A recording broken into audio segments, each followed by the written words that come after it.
2022 heralded an exciting new era in Formula One, with all new cars and all new regulations. And as the season kicked off in Bahrain, the drivers had it all to play for. Brand new season, brand new dawn for Formula One. It's the Bahrain Grand Prix, and it's lights out and away we go. It seemed Ferrari were on fire, setting up a mouth-watering battle between Charles Leclerc and reigning champion Max Verstappen. Once again, Leclerc's got the DRS. This time he's got the inside line, forces Max a little bit wide, goes into turn 4. Leclerc, for the second lap running, has retaken the lead. This is absolutely epic. But Leclerc wasn't Verstappen's only foe. His Red Bull letting him down just 3 laps from the flag. What do you want me to do? There's not a lot we can do. Max Verstappen is out of the race. And so Leclerc sealed victory, taking Ferrari's first win for 3 years. And it is a 1-2 finish for the Scuderia. Let's go! Let's go! Come on! 1-2, baby! 1-2! Yeah! Leclerc may have triumphed in the first round, but Verstappen bit back in Saudi Arabia, so their fight continued down under. Further down the field, Sebastian Vettel returned after missing 2 races with COVID, although not for long. We have the safety car deployed because Sebastian Vettel has stopped by the side of the track. A similar fate befell Verstappen, his chances of a win going up in smoke when his RB18 again failed to make it to the finish line. Okay, Max, stop the car, please. Not a good day for Max Verstappen. The field was clear for Leclerc to grab a 46-point early lead over Max in the title fight. And that wasn't all. Having also taken pole and the fastest lap, the Monegasque scored the Scuderia's first Grand Slam for over a decade. This had the Tifosi dreaming that it could be Ferrari's year. Sun, sea, and a sizzling new street circuit. The Hard Rock Stadium set the backdrop for a whirlwind weekend. After their stuttering start, Red Bull had really got their season up and running. The question was, had they finally fixed their reliability issues? How's the steering now, Max? Okay, fail 1, fail, please. Fail 1, fail, box this lap. I cannot do anything, I'm really sorry. Yeah, copy, Max, copy. I can't steer. Leclerc and Sainz locked out the front row, but come race day, they had no answer to the Flying Dutchman. Max Verstappen on the inside has got Charles Leclerc and has taken the lead. DRS helping out the Red Bull, and Max Verstappen wins in Miami. We are closing the gap. Just a shame, of course, of our retirements. Could have been a lot better already in the championship, but we'll keep hunting them down. In Spain, Charles Leclerc seemed to be cruising to his 3rd win of the season, only to hit a bump in the road while leading the race. That's a Ferrari going very slowly. That's Charles Leclerc. No! What happened? Lost power. A race that was going absolutely splendidly for him, and he is out. Verstappen picked up the pieces to take the victory, and with it, he leapfrogged ahead of Leclerc to the top of the standings. More agony was to come for Ferrari and Leclerc in Monaco. Although all went to plan for the home hero on Saturday, wet weather hampered the start of the race, and when it did get going, Ferrari's hopes of a win became clouded. On lap 17, Leclerc stopped for intermediates. Only 5 laps later, he was back for another change as confusion reigned on the pit wall. And box now, box for hard. Stay out. Tire, position 5. Charles Leclerc, who was leading this race comfortably, came in for intermediate tyres and has had to make a second pit stop. Red Bull did a double stack of their own, each car jumping a Ferrari in the process. And Leclerc dropped from 1st to 4th in one disastrous pit stop sequence. And it's Max Verstappen ahead of Charles Leclerc. Up front, Sergio Perez held his nerve to take his third career victory, as Leclerc was left to rue Ferrari's strategy blunder. And P4. No words. No words. Season is long, but we cannot do that. After 2 more wins for Verstappen in Baku and Montreal, Ferrari were lagging behind. But Carlos Sainz got things off on the right foot, unexpectedly grabbing his first ever pole position. Carlos Sainz is on pole. P1, baby. Let's enjoy.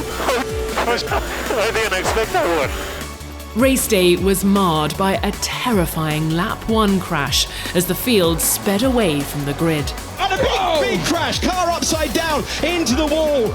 Alex Albon and George Russell were also out, though all were uninjured, and the remaining cars reformed on the grid for take 2. Sainz comes over to cover off Verstappen, almost pushing him into the pit wall, does make the move around the outside and stays ahead. Sainz and Verstappen grappled for the lead, but Verstappen soon slowed in his damaged RB18. With the Spaniard leading once more, a thrilling scrap broke out behind. Perez is catching Charles Leclerc, he takes him towards the inside. Perez on the inside, Charles Leclerc gives him just enough space. Can Perez squeeze past? They're going wheel to wheel towards Vale now. Who's going to be last on the brakes? Leclerc has that inside line. Perez goes off the track, cuts the chicane. Off goes Leclerc, through goes Hamilton. Unbelievable stuff. It was a red letter day for Sainz, who sealed his maiden victory after a race that, perhaps more than any other so far this season, showed just how exciting 2022-style racing could be under F1's all-new rules. Carlos Sainz on top of the world, on top of the podium after a tip-top British Grand Prix. With a win in Austria, Leclerc needed to carry his momentum into the next race at Paul Ricard to boost any title hopes. And it's Charles Leclerc on pole from Max Verstappen here at Paul Ricard. But on lap 18, he suddenly lost control of his car. No!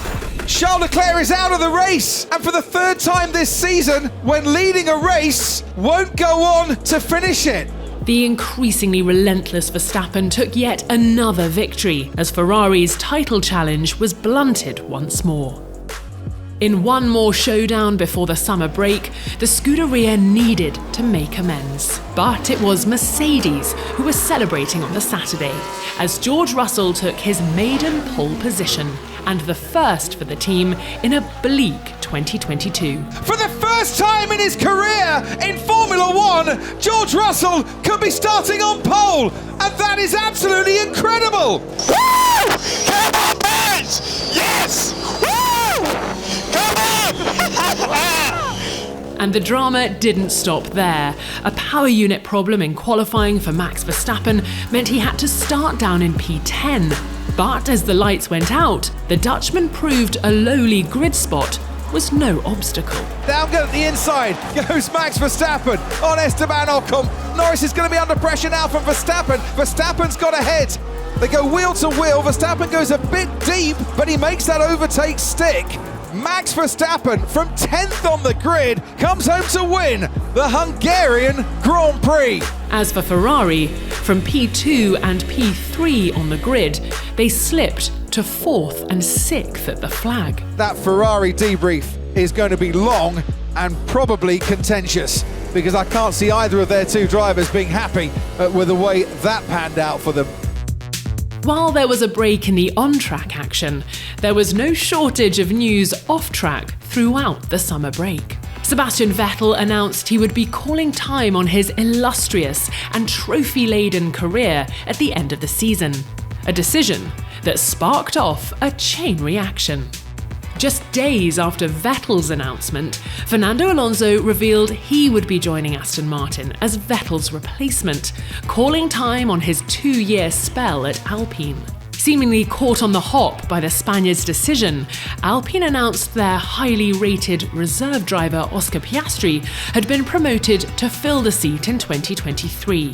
But in a bizarre turn of events, Piastri himself took to social media just hours later to insist he would not be racing for the team.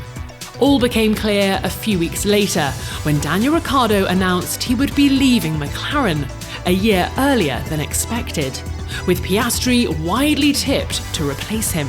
But with both Alpine and McLaren claiming the Australian services, the dispute went all the way to the board, who ultimately ruled in favour of McLaren, while Alpine then swiftly recruited Pierre Gasly from AlphaTauri to fill their seat. As racing got going again, the historic Spa-Francorchamps brought out some old rivalries. Behind Fernando Alonso, it's his old teammate Lewis Hamilton. Here comes Hamilton into the Lecombe chicane, and they make contact! With Alonso quick to make his feelings perfectly clear about Hamilton's move over the radio. Yeah, what an idiot. This guy only knows how to drive Verstappen first.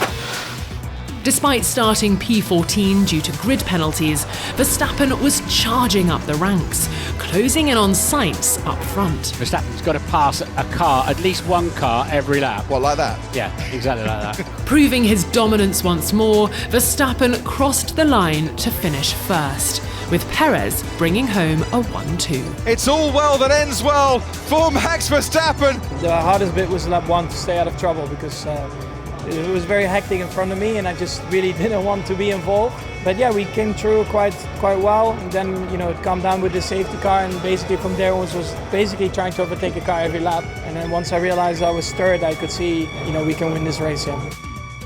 There was no stopping Verstappen. The skies were turning orange wherever he went.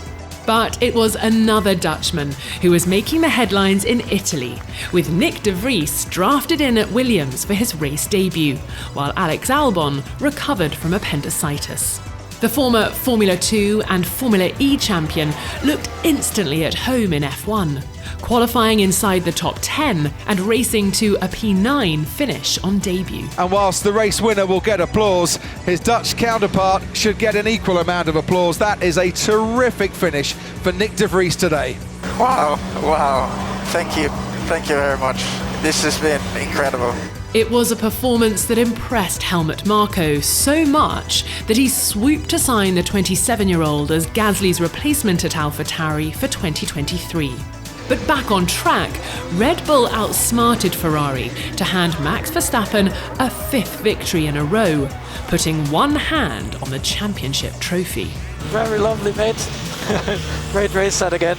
Verstappen was close enough to taste championship victory, but torrential rain looked to wash away his chances. Verstappen is ahead of Charles Leclerc. Leclerc trying to fight this one, but as they now head towards the S's, it's Verstappen who's leading from Charles Leclerc.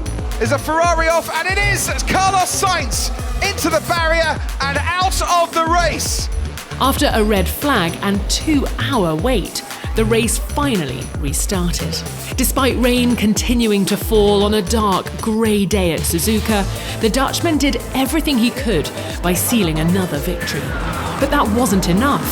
The fight behind him for P2 was just as crucial. Leclerc goes across the rumble strip. Perez tries to get him on the outside of the final corner. Leclerc comes home to take second place.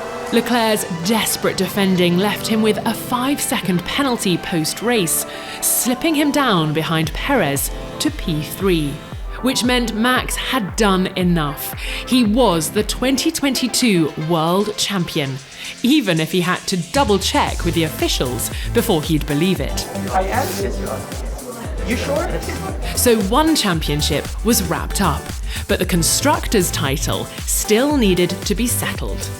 It was clear Mercedes weren't going to be winning it, their incredible 8-year run coming to an end as they struggled with the new cars. But the Silver Arrows had been making progress all season, and a new upgrade package suddenly had them eyeing a first victory of the year. Oh, this is not a great stop, but it's medium tyres. It's a horrible stop. Lewis Hamilton is going to get ahead of Max Verstappen in this race. Behind the leaders, Fernando Alonso had a terrifying moment, his Alpine becoming airborne. Fernando Alonso goes off the track. That's a high-speed crash, and he's made contact with Lance Stroll. Remarkably, Alonso was able to continue, fighting his way back up to P7 at the flag. back up front, and Hamilton was still leading with just 6 laps to go, dreaming of his first victory in 2022 to keep up his record of winning at least one race in every season. But then, Verstappen caught the Englishman on the back straight. And Verstappen with DRS closing in on Lewis Hamilton. Hamilton leading the race. Verstappen goes down the inside. Hamilton sees that coming, but Verstappen with better traction just moves ahead and through the higher speed corners has the lead of this race. Verstappen's win sealed Red Bull's first constructors' title since 2013, on an emotional weekend for the team, who were still reeling from the death of founder Dietrich Mateschitz. Max Verstappen, you are world champion. We are world champions. Thank you so much, and thank you, Dietrich Mateschitz, for everything that you have done for us, for this team, and these championships are for you. Thank you. No, this one was for Dietrich. The final sprint weekend of the year served up a shocker in Sao Paulo. Friday saw delight up and down the paddock when Kevin Magnussen made it through to Q3 in a rain and red flag affected qualifying session. Okay, Kev. What position are we? You're P1, mate. You're kidding. I am not kidding. You're kidding. You're kidding me. I've never ever felt like this in my life, yeah. Guys. It's not over yet. Don't celebrate yet. Don't celebrate yet. Come on. It's not over yet. It's not over yet, Kev. But it was over. The rain continued to fall, and though several drivers went back out when the session restarted, no one could get near to K-Mag's time. F1 had a new pole sitter. Meanwhile, George Russell ended qualifying in the gravel trap at turn 4. But his weekend was about to get a lot better, with a brilliant fight back on Saturday to claim victory in the sprint. They are wheel to wheel. Russell is now ahead and into the lead. That's how we roll, baby. That's how we roll. Very nicely done. On Sunday, Russell was leading like a veteran, while just behind him, old sparring partners Hamilton and Verstappen were battling away for P2. Verstappen goes around the outside of Lewis Hamilton. Has Verstappen got ahead by the time they get to the next corner they touch? The Mercedes of Hamilton and the Red Bull of Verstappen make contact. But with all the drama going on behind, Russell kept his head down and crossed the line to take his first Grand Prix victory. George Russell, after winning the sprint yesterday, wins the Sao Paulo Grand Prix on a Sunday. To make it even sweeter, Hamilton followed him home to ensure Mercedes' first win of the season was a 1-2. The season finale in Abu Dhabi saw a host of drivers bid farewell, but one man hung up his helmet for good. 4-time champion Sebastian Vettel brought the curtain down on his glittering Grand Prix career with one last hurrah at the Yas Marina circuit, the track where he won his first championship back in 2010. What did he say? Remember these times, they might not last forever. Sebastian, thank you. The memories definitely will. And so the flag fell on another epic Formula One season. All new rules, new cars, new races, and new winners, but the same thrilling action on track, and all perfectly summed up by the 2022 world champion Max Verstappen. What an amazing season we've had. Unbelievable. Here's to more of the same in 2023.